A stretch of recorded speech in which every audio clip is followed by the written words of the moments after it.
the logic approach to dealing with life and problems has had its day in the mental health industry. History shows that talk therapy only takes you so far. We're much more open to um, other things. For me, creative processes fills that void. I had something unique to offer, and I found, especially with the creative movement and the journaling, people are hungry for it because we've tried the talk therapy, we've tried mainstream therapies, and we know that they either A, don't work, especially if you're not a logic person, and B, they only take you so far.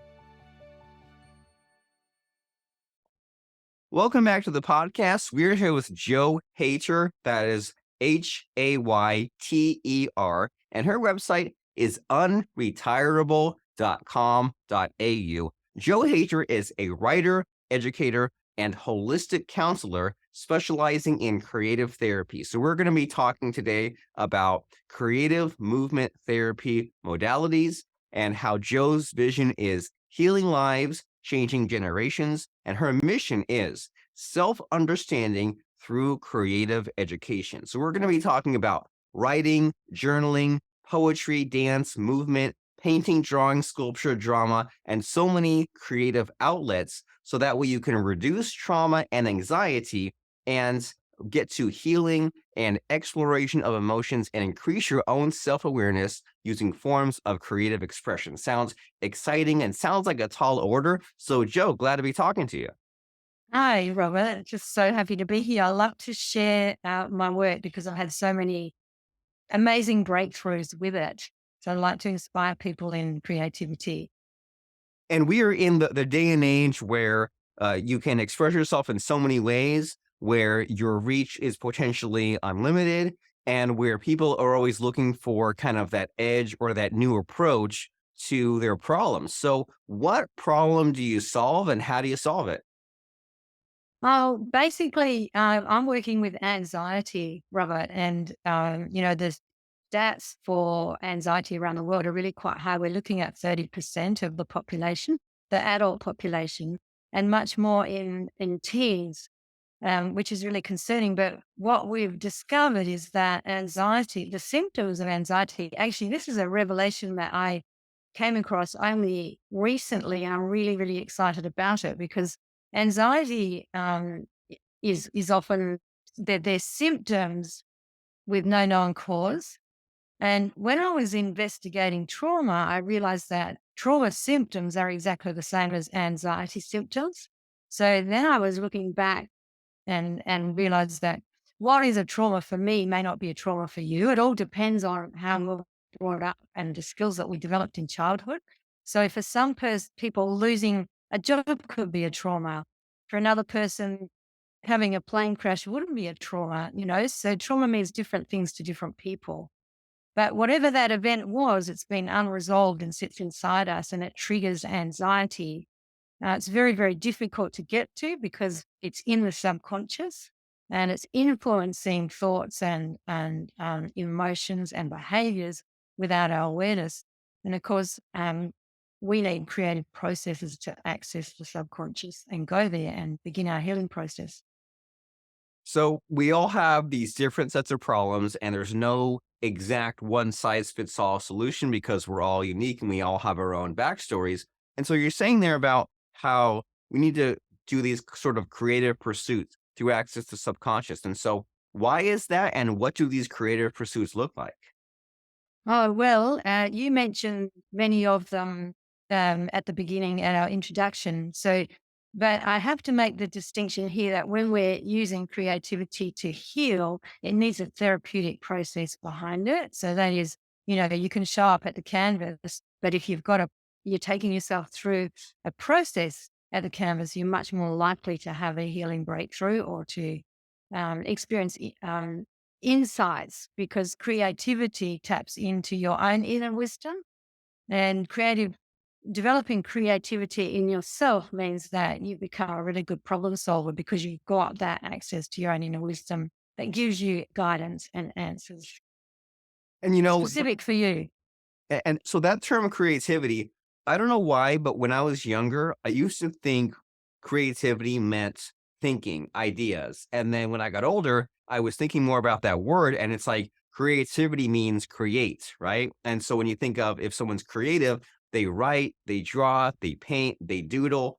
And so when someone is being creative or they're using this creativity to sort of solve these anxiety problems, these trauma problems, what do they do? Is it a matter of like just rolling the dice and seeing do I do like watercolor or do I do like sketching or like what's the process from saying point A is I'm stuck, I'm stressed, I'm anxious, and then point B is they're begin using your therapies. How does someone even know like what paths to go down and what action to take to create something? I think this understanding is a huge benefit. Once you've raised the awareness, that will motivate somebody to start looking. And so you basically go on a quest, Robert, because you have to enjoy what you're doing. Otherwise, you're not going to stick with it. So again, different strokes, different folks. You might be drawn to painting. Somebody else might be drawn to making something with clay or soft sculpture or dance and movement. Writing, journaling's my big thing. Journaling, and that's not writing with attention on punctuation. It's writing cathartically, just getting what you're feeling out on the page, and then be amazed as that converts to profound wisdom. So it's really finding something that you enjoy. Okay, and there's something you said in there in that it's important to enjoy it in order to stick with it. And so I imagine that with this process, that the habit is important, right? That you can't just journal one day and then say, okay, cool, I'm good for 6 months. It needs to be something consistent. And so, what sort of a time commitment or like quota are we talking about? Like if someone is like journaling or drawing, like, do you recommend that they do a little bit every day? Something every week? Like, what's your recommendation as far as the frequency in order to make sure that they stick to it? I really like doing it every day because you're building a relationship with yourself and with that wise person inside of you. And it's like any relationship, it's just the time you put in, the rewards are measured by that.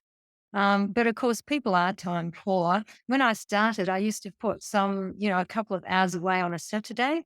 But as I experienced the benefits of the process, the passion for it grew and grew. And so it wasn't hard then to find a little bit of time each day to work on it.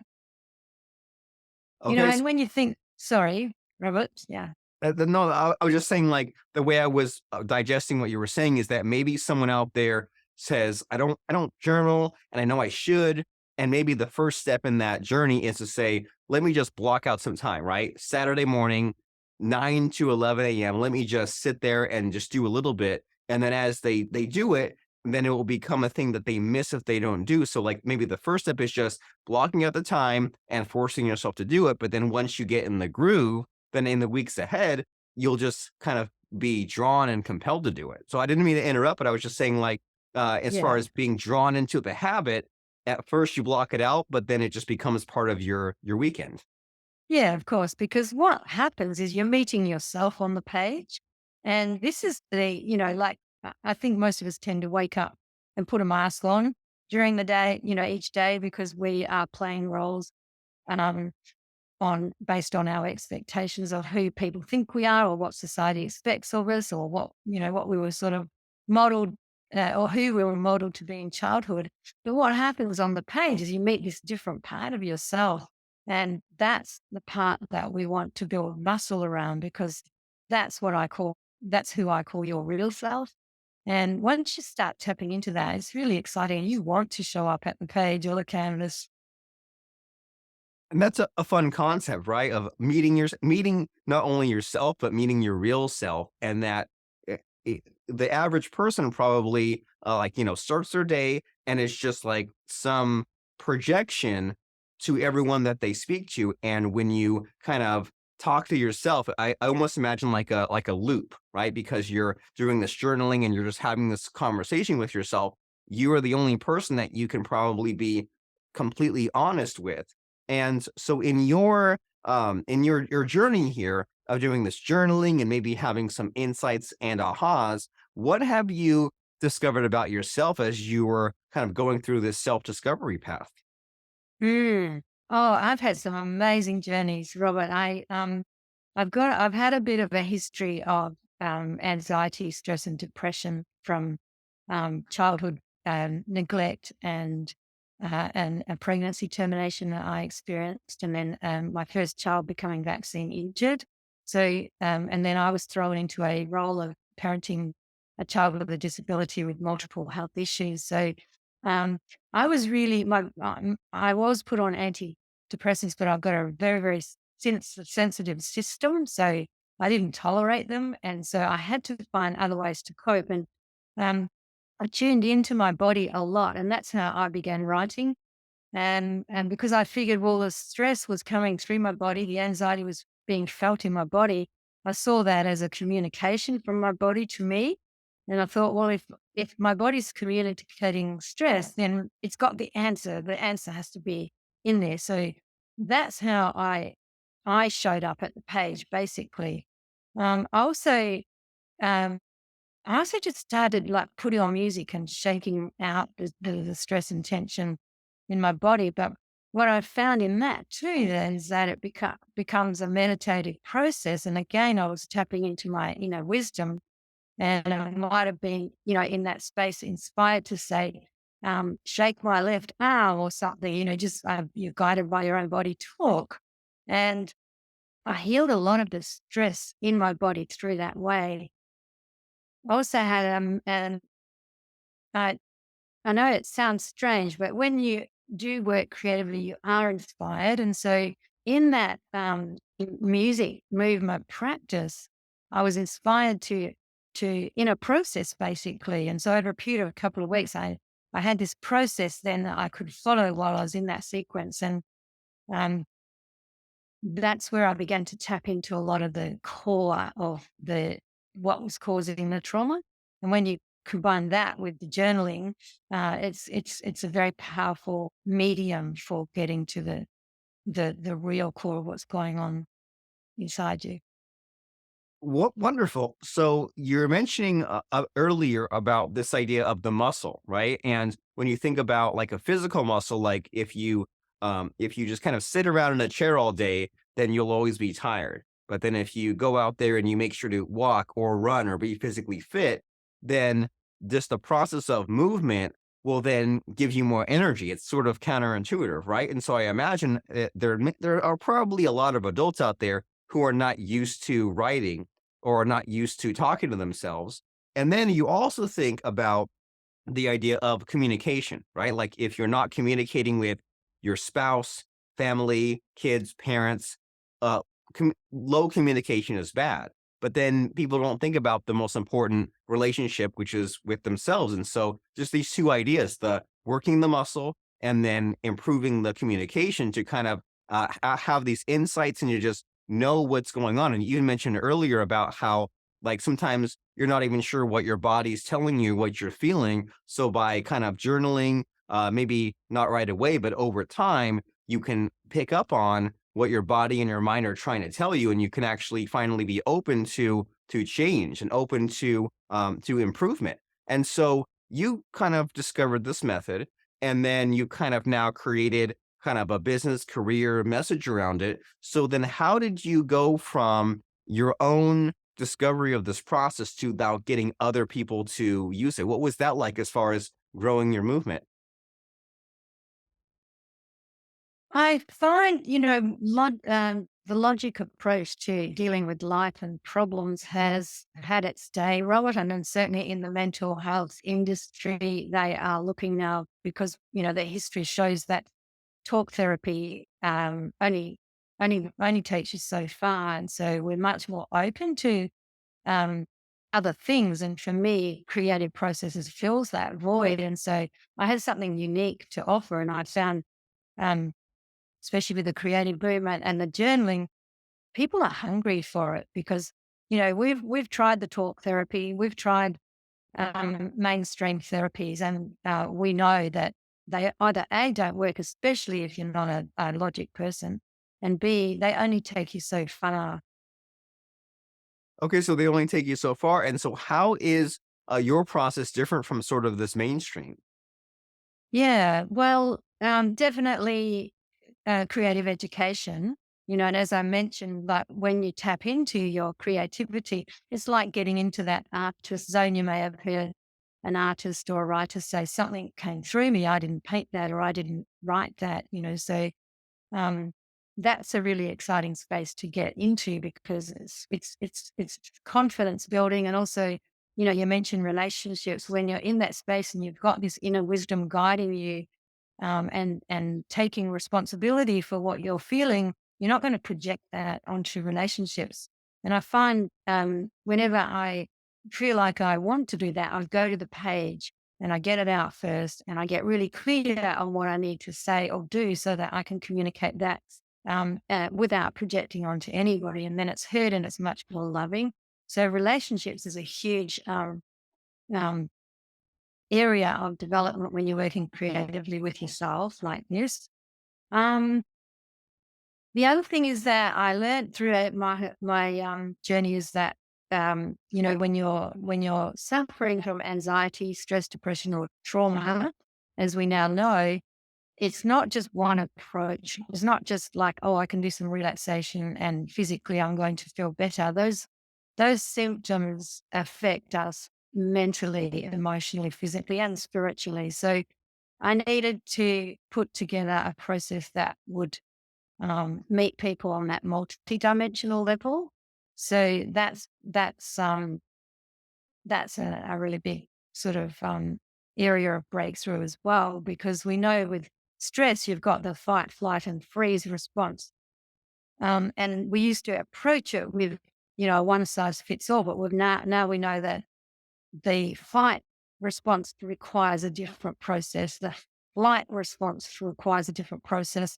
And the freeze response, which is the trauma response that gets trapped in the body, requires very different processes again. So um, yeah, it's quite a complex healing process, and uh, that's my distinction, that I can offer processes that meet that complexity.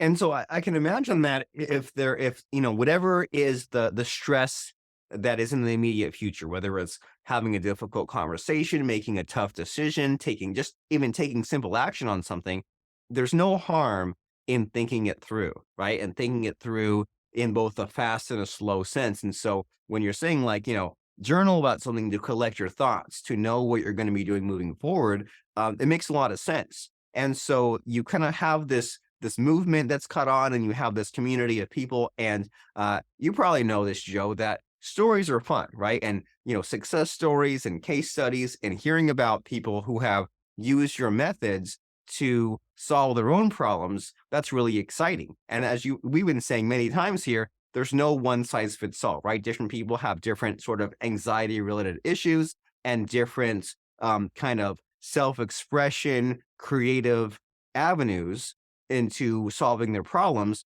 So, do you have any fun stories to share about your students who have used your method to solve their problems? Because that way we can get a taste of just the wide variety of people who have benefited. So, anything come to mind as far as fun success stories? Can I answer that with, and I love that question, but I'm really kind of, when I hear it, I actually like to hear from the person who's delivering the processes about their own experiences with their processes. So can I answer that by sharing some big breakthroughs that I've had myself? Sure thing. Let's So hear about the big yeah. breakthroughs. Yeah. Yeah. So the first thing I guess is that, you were talking before about uh, like structuring some change. Like, okay, you're getting sort of in touch with yourself, and then perhaps realize there's an area of change, and then put in some processes to change. Well, what I've discovered when you're working creatively is that when you start um, getting to know yourself better and building muscle about that real self that we spoke about. When you go to the page or the canvas or whatever medium you're working with, and you have some insights into yourself, and you start building that muscle around your real self, I've found that you don't need to um, put yourself through a program to change. The change is automatic. It's like when you build muscle around that real self, that becomes bigger than who you are. And then you find you're in a relationship and the old program has gone and this new program has taken its place. And it's not like, oh, I have to think about not projecting on that person. You just don't do it. You don't have to do the 10 Hail Marys or whatever your thing is to change. It's an automatic change and it just becomes bigger than who we are. And that's who we are in the community then. So that's a really exciting kind of change, is that okay, I don't, because as we said, we're time poor and how much time have you got putting into I'm going out today and I have to behave differently and I have to do this. Just doesn't happen. You just aren't different. So that's really exciting. But I think, my big message is that the body has incredible wisdom. And when you make space for it, you learn things about yourself that um, you wonder how you didn't know them before and where it's been sitting in your body. And one of the big breakthroughs that I had in the creative movement method was that um, this is going to sound really weird and hard to understand, but I found myself back in the womb and I realized that even as a baby, we are hearing things that our parents are saying and we are feeling. And I, I investigated that over a period of time and went and then one day discovered through a process that I was actually a womb twin survivor. And therein lay the core of my trauma. And that experience precipitated over 90 consecutive dreams, which I chronicled every morning as I woke up about how that experience impacted and shaped my life from there. And that took about 3 months. And after that 3 months, I thought, I'm going to ring my mother and I don't need her validation of the experience, but because I had changed so much and so much of my anxiety had reduced and during that time. But I rang her and said, Mum, I had this experience and I know it's going to be hard for you to understand. But I told her about it and she went very quiet and she said, oh, I'll get back to you, and hung up. And I thought, oh, that didn't go down too well. But she rang me a couple of weeks later and she said, about your story, she said, I took it to my doctor and I asked my doctor, wouldn't I have known if I had have lost a baby? And the doctor said, not necessarily. It's actually called vanishing twin syndrome and it's very common. Um, and so we investigated that from there and discovered that it is very common. So when there's actually 1 in 10 pregnancies begins with a twin pregnancy. But since the invention of scans, we know that only one of those 10 pregnancies births twins. So there are actually a lot of um, lost twins in that first trimester of pregnancy. And so the stats show that we're looking at something like 720,000 womb twin survivors, a million, sorry, around the world, 720 million womb twin survivors around the world. And many don't know it. But in fact, you know, um, they're living with the survivor shame and guilt and grief and experiencing all these symptoms, but not knowing where they're coming from.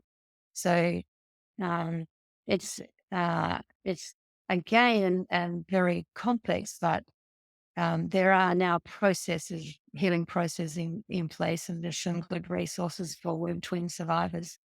So yeah, I feel I'm grateful to share that opportunity because if someone's out there that's been experiencing, ongoing anxiety and depression and has never been able to find the root cause, this could be something that they may want to explore. If you just Google womb twin survivors, then you'll find that there are resources for people out there. Amazing and also spooky that there may be a root cause to dig deep down into. And you were saying that what's most important is to get on this journey and that many of the problems will work themselves out, that it's not necessarily a matter of consciously fixing this or that just by this process of understanding and listening to yourself and kind of knowing yourself a little bit better, that you may just become this more enlightened person. And you may look back on yourself from 4 or 5 years ago and say, I don't even recognize that person because I've come such a long way. And, Yeah. uh, and now, like, I don't even have to think about some of those problems that were previously plaguing me. So you're really tapped into something important and special. And your website is unretirable.com.au. And we also wanted to make sure to mention that link about you had a free gift at unretirable.com.au/m/login. So can you tell us about your business and your website and about this freebie? And if someone is impressed by what you've taught us so far and they want to take the next step and find out about everything you have going on, where should they go? What will they find? Yeah, so on unretirable.com .au, Robert, and there's programs that I offer there for people to be able to take them on a journey into this new way of living. And there is a free complimentary video there, which talks about, the impact of pregnancy termination on women, and how we often go into this self-sabotaging behavior without realizing it. And so there's actually some reference to research on that video about that. That I also talk more about wormwood and the word stories and the impact that that has. So there's the link there for that. Um, yeah, so there's also books, links to books on Amazon there that I've written. My story is in a book called My Body is My Liberation. And there's some other journals there that people can buy that they can actually take themselves through processes. So we've got programs for people that want to be held on the journey and guided and be in a community. Well, there's books there where you can take yourself through a journey.